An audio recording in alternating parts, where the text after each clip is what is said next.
Bharatiya Janata party జాతీయ అధ్యక్షుడిగా నితిన్ నబీన్ ఎన్నికైన విషయం తెలిసిందే. సోమవారం జరిగిన ఎన్నికలో ఆయన ఏకగ్రీవంగా ఈ కీలక పదవిని దక్కించుకున్నారు. మంగళవారం ఉదయం ఆయన పేరును అధికారికంగా ప్రకటించారు. అనంతరం బీజేపీ కేంద్ర కార్యాలయంలో ప్రమాణ స్వీకారం కార్యక్రమం జరిగింది. ఈ కార్యక్రమానికి ప్రధాని నరేంద్ర మోదీ, కేంద్ర హోంమంత్రి అమిత్ షాతో పాటు పలువురు కేంద్ర మంత్రులు, బీజేపీ పాలిత రాష్ట్రాల ముఖ్యమంత్రులు, రాష్ట్ర పార్టీ అధ్యక్షులు హాజరయ్యారు. ఇక నితిన్ నబీన్ 1980లో రాంచీలో జన్మించారు. ఆయన తండ్రి నబీన్ కిషోర్ ప్రసాద్ సిన్హా బీజేపీ ఎమ్మెల్యేగా సేవలందించారు.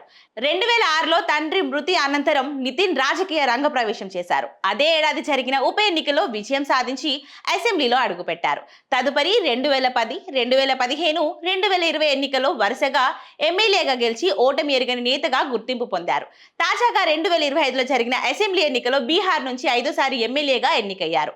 అలాగే 2023లో ఛత్తీస్గఢ్ బీజేపీ వ్యవహారాల ఇన్ఛార్జిగా బాధ్యతలు నిర్వహించిన నితిన్ ఆ రాష్ట్ర అసెంబ్లీ ఎన్నికల్లో పార్టీ విజయంలో కీలక పాత్ర పోషించారు.